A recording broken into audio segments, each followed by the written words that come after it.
ಇದೆರಡು ಹಾಡು ಮಾತ್ರ ನಾನು ಬರೆದಿದ್ದು. ಜಾಡಿನಲ್ಲಿ ನಾನು ಬರೆದಿರೋ ಮೊದಲ ಹಾಡುಗಳು ಅದು. ಮುಂಗಾರು ಮಳೆ ಆಮೇಲೆ ಬಂತು. ಯಾಕಂದ್ರೆ ಅದು ಒಂದು ಪಾತ್ರ ಪರಿಚಯ, ಅದು ಒಂದು ಪಾತ್ರದ ಭೂಮಿಕೆ. ಸೊ ಅದರಲ್ಲಿ ಆ ಹುಡುಗಿಗೆ ಕನ್ನಡನೇ ಬರಲ್ಲ. ಅದಕ್ಕಾಗಿ ರಾಜ್ಕುಮಾರ್ ಅವರು ಒತ್ತಾಯ ಮಾಡಿದ್ದು ನಾವು ಟೀ ಶರ್ಟ್ ಹಾಕೊಂಡು ಮಡಿವಂತಿಕೆ ಮಾಡ್ತೀವಿ. ಅದು ನನ್ನ ಸ್ವಂತ ಸಾಹಿತ್ಯ ಅಲ್ಲ ಅದು. ಇನ್ಫ್ಯಾಕ್ಟ್ ನೀವು 19ನೇ ವರ್ಷಕ್ಕೆ ಕನ್ನಡ ಸಾಹಿತ್ಯ ಒಂದು ಅಕಾಡೆಮಿಯಿಂದ ಒಂದು ಪ್ರಶಸ್ತಿಯನ್ನು ಕೂಡ ಪಡ್ಕೊಂಡಿದ್ರಿ ಆ್ಯಕ್ಚುಲಿ ಆ ಒಂದು ಕವನ ಸಂಕಲನಕ್ಕೆ. ಅದನ್ನು ಬಿಟ್ಟರೆ ಆ್ಯಕ್ಚುಲಿ 2004 ಸರ್, ಅಂದರೆ ನನಗೆ ಜ್ಞಾಪಕ ಬರ್ತಾ ಇರೋದು, ಚಿಗುರಿದ ಕನಸು ಮೂಲಕ ನೀವು ಆ್ಯಕ್ಚುಲಿ ಏನೊಂದು ಚಿತ್ರಕಥೆ ಮತ್ತು ಸಂಭಾಷಣೆ ಬರೆದಿದ್ರಿ ಆ ಒಂದು ಸಿನಿಮಾಗೆ, ಪ್ಲಸ್ ಲಿರಿಕ್ಸ್ ಕೂಡ ಬರೆದಿದ್ರಿ. ನನಗೆ ಶುಭಯೋಗ ಕೂಡಿ ಬಂತಮ್ಮ ಆ ಒಂದು ಹಾಡು ಸಿಕ್ಕಾಪಟ್ಟೆ ಇಷ್ಟ ಆ್ಯಕ್ಚುಲಿ ಆ ಫಿಲಮ್ ಇದ್ದು. ಸೊ ಅದು ವಿಮನ್ ಅವರು ಬರ್ತಿದ್ದ.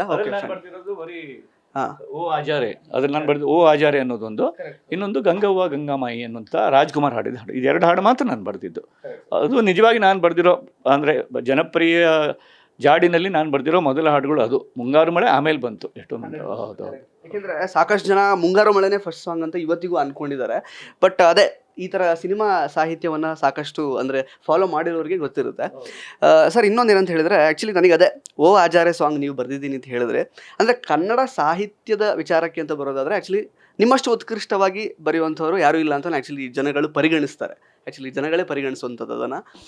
ಬಟ್ ಆದರೂ ಕೂಡ ಇಲ್ಲೊಂದು ಕಡೆ ಹಿಂದಿಯನ್ನು ಸೇರಿಸಬೇಕಾಗಿತ್ತು ಆ ಒಂದು ಸಾಂಗ್ನಲ್ಲಿ.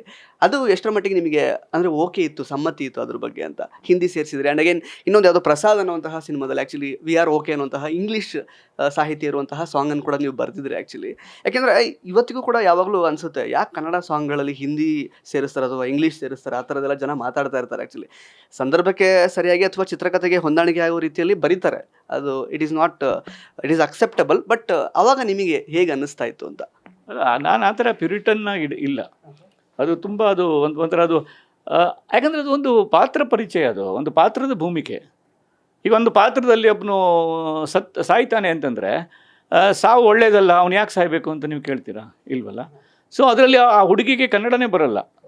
ಸೊ ಅದು ಮತ್ತು ನನಗೆ ಹಿಂದಿ ಬರ್ತಿತ್ತು, ನಾನು ಬಾಂಬೆಯಿಂದ ಬಂದಿದ್ದೆ. ಅದಕ್ಕಾಗಿ ರಾಜ್ಕುಮಾರ್ ಅವರು ಒತ್ತಾಯ ಮಾಡಿದ್ದು ಇವ್ರ ಹತ್ರ ಈ ಹಾಡು ಬರೆಸಿ, ಯಾಕಂದರೆ ಇವರಿಗೆ ಹಿಂದಿ ಬರುತ್ತೆ ಅಂತ. ಸೊ ನನ್ನ ಬಹಳ ಫೇವ್ರೇಟ್ ಆದ ಹಾಡುಗಳಲ್ಲಿ ಅದು ಒಂದು. ನನಗೆ ಆ ರೀತಿ ಮಡವಂತಿಕೆಗಳಾಗಲ್ಲ. ನಾವು ಟೀ ಶರ್ಟ್ ಹಾಕ್ಕೊಂಡು ಮಡಿವಂತಿಕೆ ಮಾಡ್ತಿರ್ತೀವಿ. ನಾನು ನಿಮ್ಮ ಬಗ್ಗೆ ಹೇಳ್ತಾ ಇಲ್ಲ. ಅಂದರೆ ನಾವು ಬೇರೆ ಯಾವ್ಯಾವುದೋ ವಿಷಯದಲ್ಲಿ ಎಲ್ಲೆಲ್ಲೋ ಎಲ್ಲ ಸರಿಯಾಗಿ ಮುಂದೆ ಹೋಗಿರ್ತೀವಿ, ಕೆಲವು ವಿಷಯಗಳಲ್ಲಿ ಮಾತ್ರ ಗೊಡ್ಡಾಗಿ ಚಿಂತನೆ ಮಾಡ್ತಾ ಇರ್ತೀವಿ. ಅದಕ್ಕಾಗಿ ಹಾಗೇನಿಲ್ಲ. ಅದು ಅಂದರೆ ಅದೊಂದು ಸಿನಿಮಾ ಅನ್ನೋದು ಅದು ಪೂರಕ ಸಾಹಿತ್ಯ ಅಂತ ಕರಿತೀನಿ ನಾನು. ಅದು ನನ್ನ ಸ್ವಂತ ಸಾಹಿತ್ಯ ಅಲ್ಲ, ಅದು ಪೂರಕ ಸಾಹಿತ್ಯ. ಯಾವುದೋ ಒಂದು ಕತೆಗೆ ಬೇಕಾಗಿರೋದಕ್ಕೆ ನಾನು ಕೊಟ್ಟಿರೋದು.